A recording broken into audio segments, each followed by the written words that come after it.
Like, there are times where you can work with a team and they will literally not see you for who you are because who you are is so different than what they are used to or what seems normal to them, which is absurd that in 2024, people are still like this.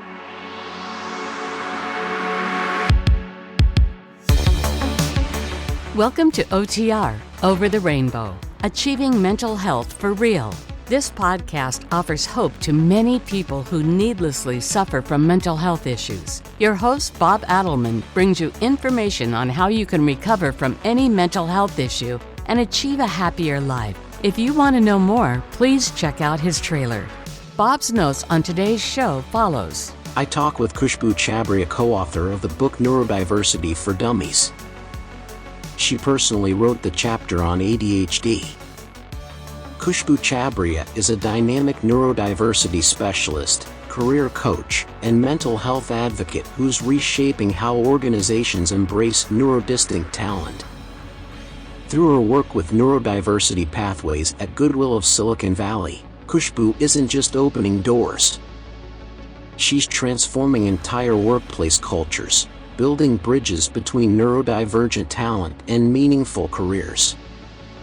Drawing from her background as a therapist, her leadership expertise, and her own journey with ADHD, Khushboo brings an authentic, multifaceted perspective to neurodiversity advocacy. Now, here's Bob with today's show. Hello and welcome to the show. Khushboo, how are you? I'm good. Thank you so much. How are you doing, Bob? I'm doing great. I'm so glad to have you on. I'm so looking forward to it. Could you tell us about yourself? So I call myself a neurodiversity specialist. I'm a person with ADHD. I've worked as a clinician. I've supported neurodivergent individuals and families. I've worked in school districts. And currently, I actually am a diversity, equity, inclusion, and belonging program manager at Neurodiversity Pathways, where we support neurodivergent job seekers with employment and also train organizations on how to be more neuro-inclusive. I also published Neurodiversity for Dummies this year with my two wonderful colleagues and co-authors, Ranga Jayaraman and John Marble, who work alongside with me at Neurodiversity Pathways. The first thing I always ask is about your childhood. Could you give a rating on your childhood and what was bad, what was good about it? Sure. So I actually grew up in India, and where I lived, there were Indian people from all over India in that state, which is in Pune, Maharashtra. I was basically one of those children who grew up with a whole village around her. So my ADHD was thriving in that environment. I was very social. I was very talkative, and I learned how to study human behavior and sort of understand cultural competency at a very, very young age, because I would just insert myself into different groups of people and was very interested in interacting with others. Yeah, see, that's my downfall. I am not good in groups, and I think the main reason for that is I can't follow conversations. I don't know when people are finished with what they're saying. You didn't experience that, or you overcame that somehow?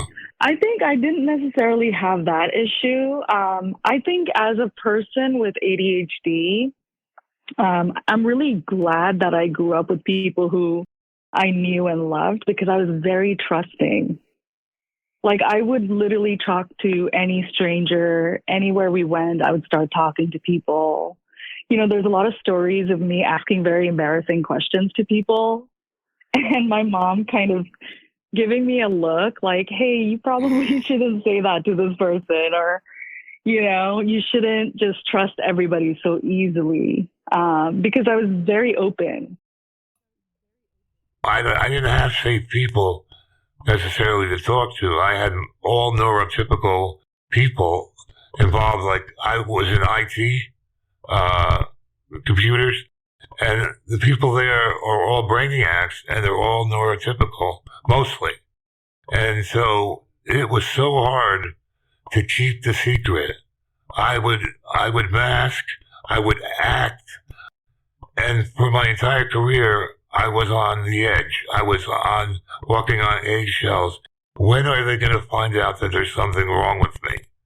So I don't know if a lot of people have that. I'm glad that you don't have the issue with people, but do you have any insight on, how you would turn something like that around? How people would recognize that, you have ADHD and they give you a fair shake? I came across people that just couldn't wait to abuse me. So I never figured out how to rectify that. Absolutely. So, when I experienced what it is that you're describing here of feeling like you're walking on eggshells and you're not getting it right, when that actually started for me was when I first started working as a clinician. So the thing is, when I was working as a therapist and doing in-home therapy and being supervised by a clinician, right? I was out in the field. I was interacting with all kinds of different people. I was solving novel problems.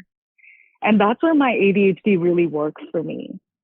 But what no one explained to me is that the further you go up in your career, you just have to deal with reports and deadlines and fighting with insurance companies and dealing with office politics, right? And that's sort of where my ADHD started to show. So I was spending a ton of time working after work hours to the point where I was barely sleeping, right? I was barely sleeping. My diet was really awful. I was probably the most unhealthiest during that time that I've ever been in my entire life. And when I disclosed my ADHD to my manager, which, by the way, I got the diagnosis completely by accident. I thought that I was just depressed and burnt out. So I ended up at a clinic's office, trying to get some help, trying to get some therapy. And I just happened to have a therapist who was keen enough to notice that all the things that I was upset about were related to executive functioning issues. So she recognized that from having worked with me for a while. And she suggested that I get tested for ADHD. And that's when we started the assessment. And when I went back to my manager and told them that I had ADHD, I immediately started to feel like I was getting managed out. Yes, that's exactly what happened to me. I finally gave in and said, I have ADHD. And they looked at me strange, and they pretty much started the paperwork to get me out of there. It is not something that people want to hear, I don't think, because they associate it with bad things. Yeah, I mean, and it's not necessarily that someone with ADHD can't do the job that they're assigned. They just need help with certain things. And I will say here, Bob, that I, at the time, didn't know what I needed help with at all. And that's what I get to teach our students now, is learning how to self-advocate. Because if you don't know yourself well enough, it's very difficult to be able to advocate for yourself from that place. And if that's the case, then the people who you're working with also don't know how to support you, right? I often remember this scene where I was in this room with the director of clinical services, and she was pointing at a calendar and she was saying, I don't know why you don't understand how to manage this. And I was looking at her and I had no words, Bob, no words at all to explain what was going on or even where to begin of why I wasn't understanding what she was saying. I had that happen many times where I had no clue what was going on in the meeting. I didn't know what was going on. I had to ask somebody later or, and luckily I didn't have to talk in most cases. If I did, I had to ask a question that made me look a little bit strange, and like I wasn't paying attention. It was very difficult. It was very difficult. I was terrified when in my childhood, I had big time problems with speaking to anyone who was considered in authority or a peer. So my older brother was in authority, and I just dragged along with him like I was watching TV. I never spoke. If I said one sentence in a day, that was a lot. So I went, to his friends because it was difficult for me to make friends at first. I got better at it afterwards. But I would spend the whole day listening to what they had to say, and I would never get a chance to talk. And when I did, I get cut off. Because a lot of times I didn't express myself correctly. My first job, the manager said, when I would say, where'd you go for that thing? He'd go, be more specific. So he taught me to be explicit and to say things that people understand. And this is the problem, because when I was a child, I was afraid to talk. And I still have that. I still have issues with that because I do, with ADHD, I do make mistakes. I tend to slur some words and things like that. But I mean, the workplace, I was just on edge, always on edge, and it was terrible. Yeah. And what you're talking about, Bob, this is what we call turn taking in conversation, right? So as a clinician, I would teach our students how to take turns in conversation. And it's unfortunate that even if we learn those skills, there's a lot of people who will just bulldoze the conversation. So in the workplace, when I work with the students that I coach, one of the things that I tell them to advocate for is to be called on in meetings so they could share some perspective, right? And this is something that happens to me in my workplace. And now that I work with a team that really understands me and we're a neuro-inclusive team ourselves, my manager actually solicits feedback from me. So during the meeting, he'll notice when I haven't spoken in a while and he'll speak up to say, hey, Kush, I haven't heard you say anything in a little while. Why don't you tell us what you think about this plan? I'd love to hear your perspective. And that invites me into the conversation. When I worked, I had the respect of basically everyone because I knew what I was doing. I knew the work. So I was a totally different person because people, once they had confidence in me, once I proved myself, they liked me. But I was almost like, I have two personalities. One is extroverted and bold, and the other is introverted and shy. And so it's very difficult to go to work and do all these things that, let's say, normal person will do, and then go and be with my family. And if I said something, they would cut me off. So we had these two dynamics. And so I never really understood who I was. It was like, am I this person at work or am I the person in the family? This is the curse of it all. I think because you had great people in your childhood that weren't quick to mock you out or say something inappropriate, you had that advantage that I never had.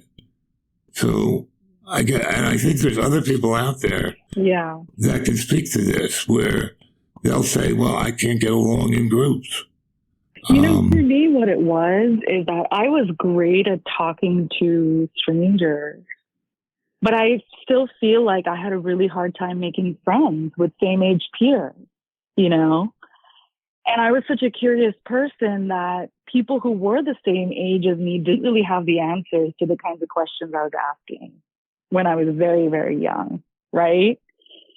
And I also felt that my family members didn't understand me because I was so abstract in my thinking, even as a child.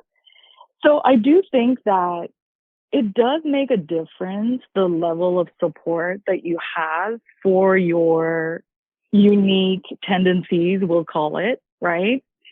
But I do feel that you do have to reach a certain point in your life, in your career, where you really own a craft.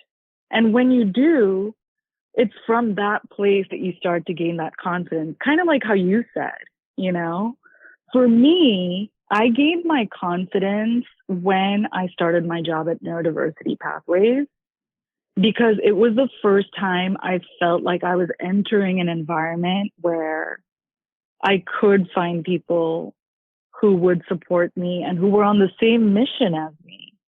I think, one of the things we don't think about when we're looking for a job, and many of us didn't even learn how to look for jobs by thinking about this at all, is to think about, does this team share the same values as I do? Right? Do they care about the same things that I do? Are they willing to work with me? And some of those things you don't know right off the bat. Some of those things change over time once you've earned respect, like you said. And some of those things never ever happen. Like, there are times where you can work with a team and they will literally not see you for who you are, because who you are is so different than what they are used to or what seems normal to them, which is absurd that in 2024 people are still like this. Well, my children do not recognize my neurodiversity. They think it's a joke. I was going to get this book for Dummies because they don't want to believe that there is such a thing. That's how bad this is. I mean, if you think of a person growing up with ADHD, we always were at a disadvantage. They teach differently than we learn. So I always advocate for schools that would be exactly how you learn. For instance, an example, pictures. I can't get caught up in the detail and then come up with a conclusion. I need examples and pictures. And this, I think, is where it all starts, in the schools. So I'm going to expand this to include schools doing something up front, so people can work. Correct. I mean, we wrote a lot about inclusive education in the book because, the way we teach kids it's been so uniform for so long. We really need to start thinking outside the box, because all of us are different types of learners, like you said. With the pictures, people who are dyslexic are incredible at, understanding visuals and, even creating graphics, because they're so good at imagining. I think that's the difference. That's the difference with me. I have dyslexia, so it's hard to determine, is this coming from ADHD or is it coming from dyslexia? Right. The combination is deadly. Absolutely. And, I'm pretty sure all of us who consider ourselves neurodivergent have a combination of things going on, because when I was about 19 years old, I was diagnosed with generalized anxiety disorder, which doesn't really mean anything. I've also been misdiagnosed with having bipolar disorder. And I've also been diagnosed with ADHD. And the there is a lot of overlap between these things. And, you know, I was going to say also to your earlier point that you said about your family taking it as a joke. You know, just a couple of years ago, I actually had my family members try to test my ADHD as a joke over dinner. And it was just the most awful thing, where I had mentioned something about tuning in and out of conversations and picking up little bits of information from all kinds of different conversations that were happening. And they actually decided to test that on me and thought it was so funny. And the next morning, I had a family member say, you know, just because you're interested in ADHD and you saw some memes about it, it doesn't mean you have ADHD. That's the kind of remarks that everybody gets. Right. I don't believe you. Correct. Oh, I had it too. I get a lot of, I had it too as in school. And guess what? I was able to get over it. So what's the big deal? What's your problem? So this is, it handcuffs people. My theory, as crazy as it might be, is that ADHD leads to so many other problems like anxiety, depression, OCD, maybe not dyslexia, yeah. but I mean, it also can affect addiction, substance abuse, eating disorder, yes. disordered eating. It's a heart of mental illness, in my opinion. I might be the only person that thinks that. But it all starts with losing confidence, like people do, and getting abused for it when it's really ADHD. But then they go, well, okay, you're making this up. You're just, okay, you can't do that, so you're lazy. You just don't want to do it. Correct. So I don't know how to speak to that. I actually wrote the chapter on ADHD in the Neurodiversity for Dummies book. And there's a whole section that I wrote on believing us. Because when people don't believe the thing that you're struggling with, forget getting support. Like, you're not even getting acknowledged at that point. You're not even being listened to. My kids exclude me in you know, all the reindeer games. I don't get anything on the holidays. I'm lucky to get called once a month. And it's very hurtful. They want me to change so they can accept me into the family. But I can't. Yeah. I can't. And you know, one of the things that you can sort of communicate to family members who are like this, and this is what I said to the person who said my ADHD was based on memes, is that, you know, I don't think I'm better than you because I have ADHD.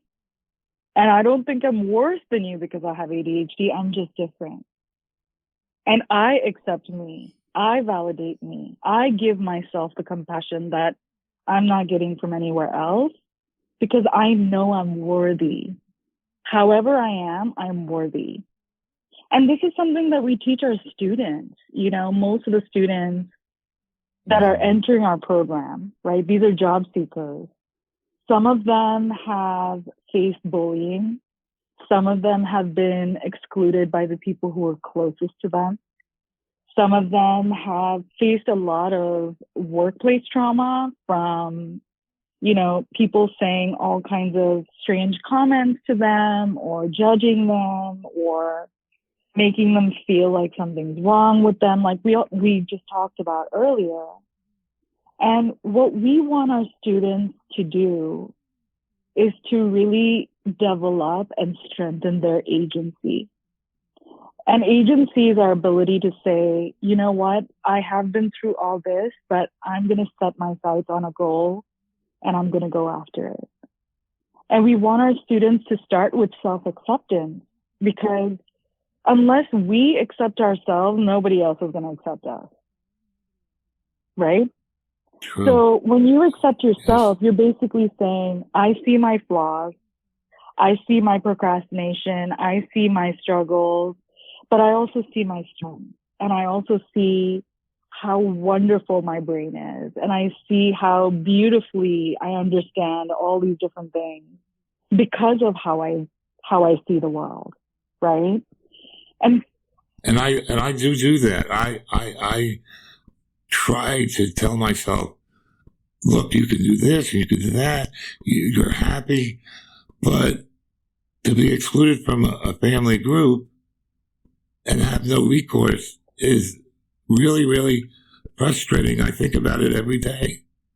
So I think some of the family members need to go to a class about this stuff. And you know what? I can actually send you a link after this, but about 4 times a year, my team and I actually do an awareness session called Neurodiversity in the Workplace Awareness Session.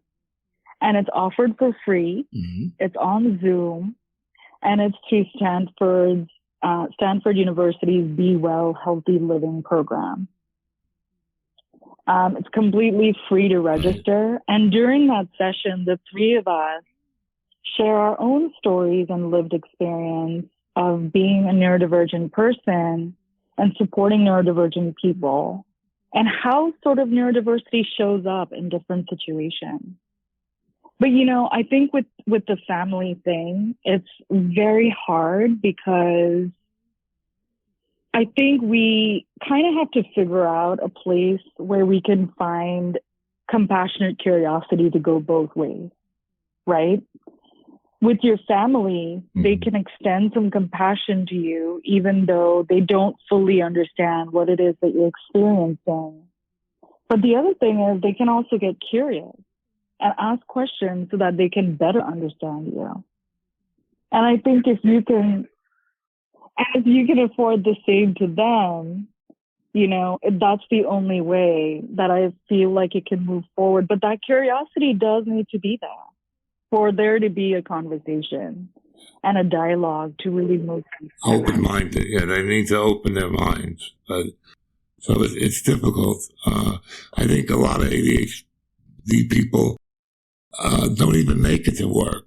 They have trouble with work. I had a person that said he went to all these jobs. Each job they figured out there was something wrong with him because he didn't know simple things and things like that. So I think that's part of what we have to try to do is that's what I'm doing this podcast, make the world aware of all these things that keep us down, that keep us from doing great things and fulfilling our potential. We have to educate people, and if it comes with a podcast, that so be it. Yeah, I know your thing is the workplace, which is great. Yeah. You're doing great work there, but I feel that there can be so much more done.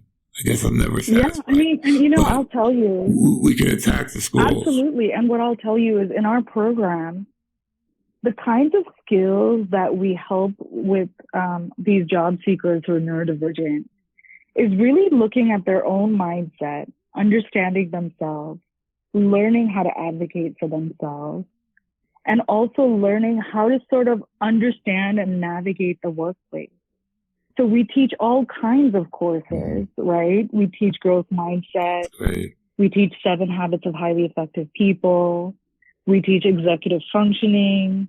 We teach coping and resilience. We teach assertive communication, conflict resolution, team structure and performance, powerful presentations and storytelling. We also teach people how to sort of create a job search strategy so they can go after the jobs that are really aligned with their strengths, their interests, their qualifications, and their experience. And I teach our students the skills that nobody else is teaching, such as how to brand yourself as a professional, how to advocate for yourself, how to go into a room and say, hey, I'm really excited for this job and this interview. I just wanted to let you know. Sometimes when you ask me a question, I might take a few seconds to respond, And it's only because I really want to process the information and make sure that I answer the question thoroughly. It's, being able to go to your manager and saying, hey, manager, I really love working here, but when I have like a big project going on, I would really appreciate it if we had a couple of days where there were no meetings scheduled so I can focus on my project work, right? Or I really appreciate you assigning me this task. Would you kindly please email me anything else I need to know as well as the due date so that I have it in writing? That's so important. Because people will say to me, blah, blah, blah, blah, blah, blah, blah, blah, blah, blah, and give me all these facts. And I'm like, please, just put it in an email or write it up so I can read it and reread it if I have to and really digest it. Bob, nowadays we have a bunch of tools that we can use, right? There's AI note takers and little things that you can use. Like, for example, if you're on Zoom, you can turn on closed captioning and download the whole transcript. So I have my students do that. I mean, this day and age is really helpful. It might be one of the reasons why this is happening. We wouldn't have a movement of any type, I don't think, if it wasn't for the new technologies like the internet. Because I didn't discover my problem had me so upset, and I didn't think anyone else in the world had this problem. And just by chance, I ran into a few people who validated me and said, no, you're the same as me. Correct. And you don't know how much that warmed my heart to hear that. Absolutely. That they would say, you are okay. You can make mistakes and recover. You can be who you are. And that's the only thing. I'm going to let these people be who they are, and they'll give you so much back. That's the beauty of it. If you let them do it, they'll do it well, because everyone knows ADHD people have to get it done. Absolutely. They love something, and they super focus, and they get it done. That's what I used to do. Mm-hmm. When they needed something done, they gave it to me. Because we're so anxious to belong. We're so anxious to prove ourselves. Yeah. And all we need is a little bit of help. Absolutely. And I will add to this, Bob. I think one of the biggest issues is the way that these assessments were created for these different diagnoses, right? And if you just look at autism, for example, autism was only tested on 8-year-old white middle-class boys, right? That was how the first assessment was created. Same with ADHD. ADHD was generally considered basically a diagnosis for hyper boys in classrooms, right?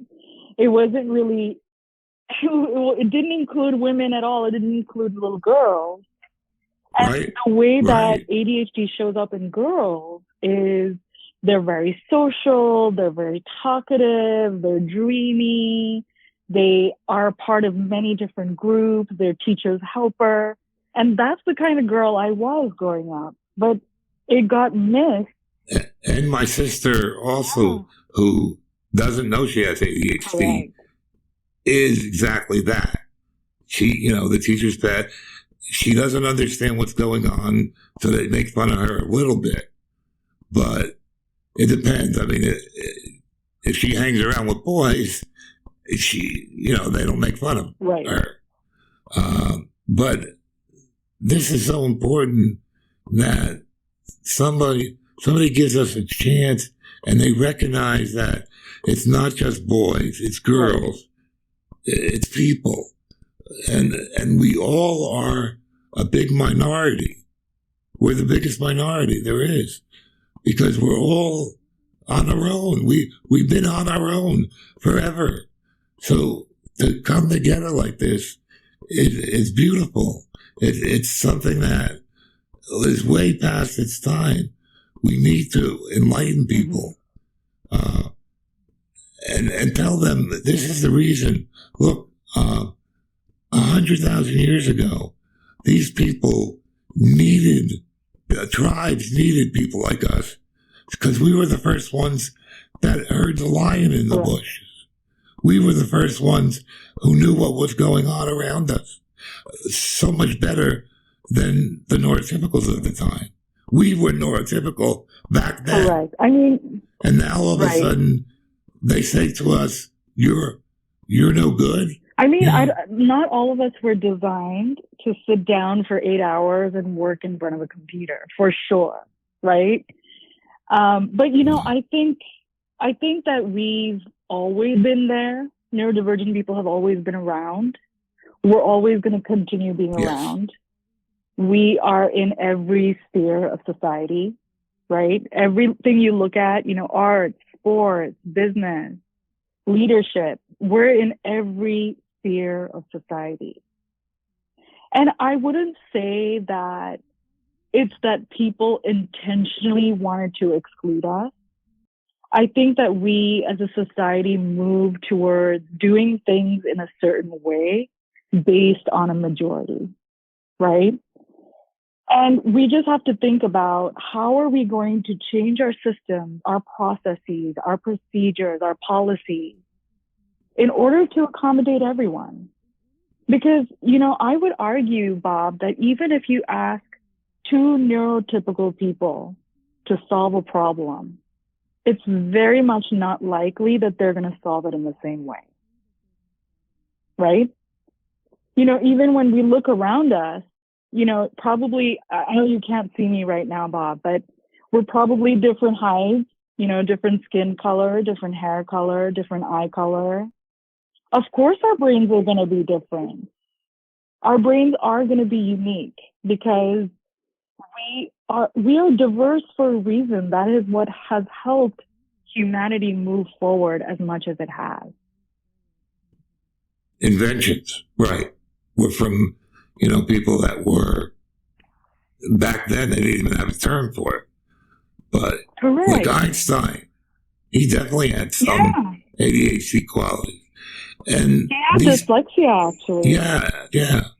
So there's a place for us. I don't want to sing, but there is a place for us. And we have to find it. We have to say no to the people that are telling us, go home and feel sorry for yourself and feel like you're not worth it.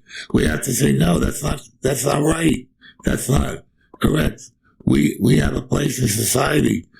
Please give us that chance to be included. Yeah, and you know, I think that comes from standing in our power, right? Standing in our power, taking a seat at the table, and believing that we deserve a seat at the table, right? A lot of the empowering that I do with our students is letting them know that, of course, they can find a workplace that's going to accept them, because it starts from believing that you can, right? And that's the hardest part, to believe it. That's the hardest thing. When people are telling you you can't. Yeah, and you know what? My ADHD is the kind where when my students are feeling hopeless or scared or lost, I sit down with them and I share all kinds of different possibilities with them. And I tell them, hey, have you ever considered this? Let's look this up. Have you thought about this? I want you to meet this person that I know who knows a little bit about this, that, and the other. And I bring all kinds of ideas to my students because I want them to believe with every fiber in their being, every cell in their body, that they are worthy. But there are still people like myself who never heard of it. In other words, didn't know what they had. And they just thought they were worthless. Everybody was abusing. My family abused me. I thought I was just, you know, the runt of the litter. And that was it. And you know, that's why I never had the confidence. That's why it's important that even now, at whatever age you are, right, you continue learning about yourself and you continue finding community with people who love you and see you and understand you and value you. I'm on that road now. I mean, I don't let the kids get me that upset about myself. I still have things I do, like the podcast. I'm still included in other places, my friends, everywhere. So I have to look at the positive, and I have to realize that all these things that happened to me basically had some kind of reason, and they brought me to the place where I should be, which is right here talking to you, because we are making a difference. We are changing things in history. So, I mean, I don't know why people don't want to talk about this. It's so terrific. You don't see it on TV, even Oprah Winfrey. It's a great thing that you're telling people you're not a loser. You're not an idiot. You're not lazy. You're not, you're wanted. Absolutely. You're not the run of the litter. All these things are going to make that person an outstanding citizen versus a criminal, or, God forbid, the people that shoot places up. We don't know where they came from. Did they just have ADHD and their whole life went the wrong way? We need to change things, and I'm going to yell on this podcast as much as I have to, so things do get changed. Absolutely. So people start listening. And that's why we wrote the book Neurodiversity for Dummies. We wanted it to be accessible to everybody. Anyone that picks up that book can learn something from that, whether you're an educator, whether you're a manager, whether you're a colleague, whether you're a family member, and also neurodivergent people themselves, because we have an entire section on how neurodivergent people can empower themselves, how they can accept their identity. Beautiful. And how they can go out into the world knowing that their differences and their strengths and their perspectives are needed for us to build a better world. Absolutely. You couldn't have said it better. We are looking for a better world. Right now, we have problems that came out in the 2020 virus, COVID. We have problems. We need to resolve these problems. And the best thing we can do is, instead of alienating people because they're different, we accept them into, our environment, and we allow them to shine, because that's what they'll do. And I can't, reach some people. Some people aren't ready. They're not ready to accept what we're saying. They'll call us bleeding hearts.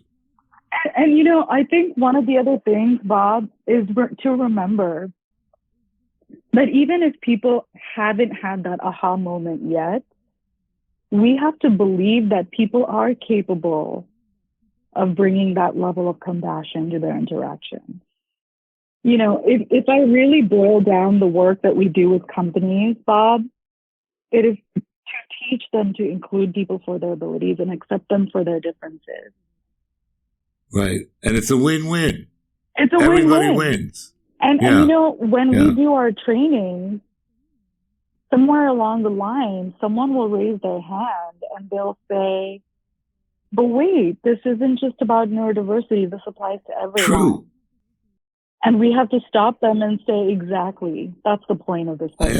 Bingo. Exactly. We are just an example. Correct. Of inclusion. There's other inclusion going on just as we speak. Yeah. And all of it is good stuff.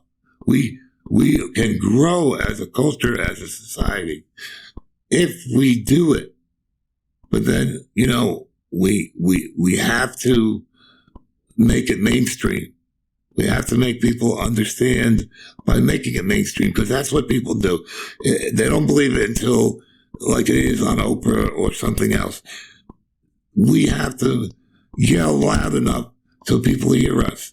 Like every other movement, in the 60s, the black people would have rallies and they would make themselves known and they would go on the bus. We have to do things sort of the same way. Absolutely. We have to tell people we're ready to be included. Please include us. Absolutely. And I think that, it's also about communicating to people, not just include us, but accept us. This is who we are. Right? I accept me, and therefore you should accept me too. That's the way we're going to move forward, because I'm not going to be changing anytime soon. I think it will change. I think things will change. I think just like other movements and minorities, it'll get mainstreamed, and then everybody will accept it. That's my belief. How long does that take? I don't know. I might not be alive to see it. It might take 20 years. But we're starting, and more than starting, we're advancing. We're making companies realize that it's a winning proposition, and they should absolutely do it. And every person, every human being deserves to have the respect and dignity of working. Amen. Every person. It doesn't matter what their abilities are. Doesn't matter what their differences are. We all deserve the dignity and respect of making a living. That's what we are here for. We are precious. Everyone is precious.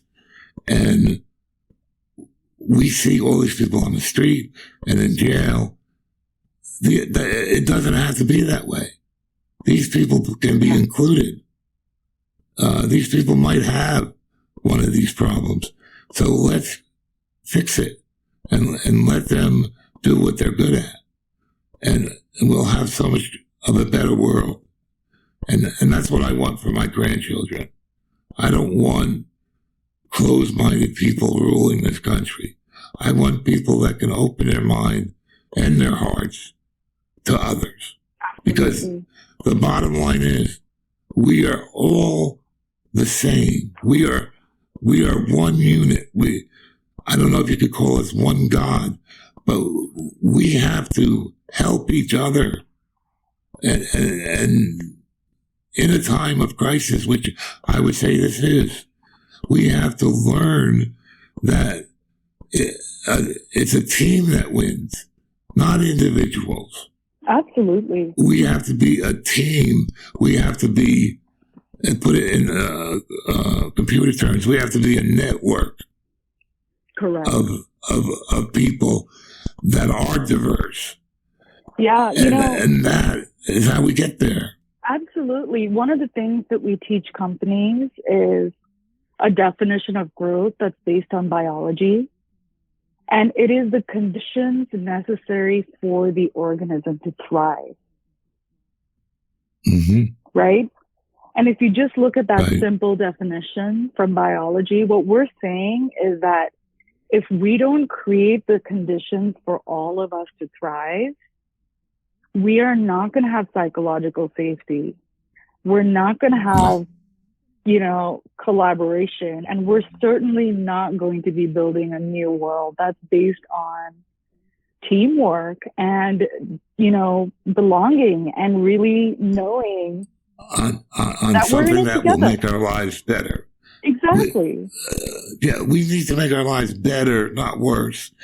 And we are, unfortunately, right now in crisis, and we don't know what will happen. It might delay us years and years because of the nonsense that's going on. And we don't want it to do that. We wanted people to see it now and see it for what it is, and make the closed-minded people embarrassed to not treat people like human beings. And, yeah, you know, I think, and when we see that, we'll have a world that's better. I think we're already seeing a shift in that direction. You know, there Mm-hmm. are people who are kind of now getting questioned about, why are we doing things this way? Why is this allowed? Why is this legal? You know, and these Mm-hmm. questions are important for us to ask so that we can be a better species, honestly, right? Everyone can have a role. We won't have conquerors anymore because everyone would be a part of the engine Mm-hmm. that runs the world. And I think that's what is meant to be. I think that is evolution. And we're going to evolve into something like that. We can reach that goal. And people have to believe that. The first step is believing, just like believing in yourself. The first step to know that there could be a better world is to believe that there can be. Mm-hmm.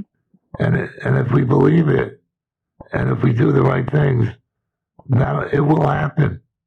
It will happen. And maybe not in my lifetime, but it will happen eventually. And I just want to take time out to thank you for helping so many people with what you do. You actually go out and do things. You go to these companies. You do a lot of hard work. Mm-hmm. Believe me, I know how much work it is when you have to do things over and over. Yeah. And you're a shining example of this movement. And I just hope that it keeps going and going and going. Yeah. And I think we're at a precipice. We need to push it over the fence. And I wish I could talk all day long about this, but we do have, as humans, we have this thing where we lose our concentration Mm-hmm. after an hour, 45 minutes in. I mean, there's so much more I can talk to you about, but I think you did a terrific job, and you're one of the best guests I've ever had. I mean, it really is so important what you're doing. And Thank you so much. Yeah, I hope you can just shine and show people what an ADHD neurodivergent person can do if given a chance. I really appreciate all your kind words. It has certainly been a journey. I usually give the last word to my guests. So if you want to speak to our listeners about anything, go right ahead. Sure. So to the listeners, if you're listening, please know that all of us can do our part in making the world a more neuro-inclusive place. It comes from your everyday interactions and really sort of showing up into our communities with the intention of bringing psychological safety to everyone involved. That is how we're going to make the world a better place. And if you took anything away from this whole conversation at all, I would ask that all of you go out there and practice compassionate curiosity. Compassion because you never know the journey that someone else has been through. And curiosity because we can only grow closer and become a better people when we get curious and ask questions for better understanding and more awareness. Thank you so much. Yeah, well put. Well put. I wish you all the luck in the world. Hopefully we can talk again someday and just have a beautiful life that you're having, and take care. And we'll talk to you soon. Thank you so much. Okay, bye-bye.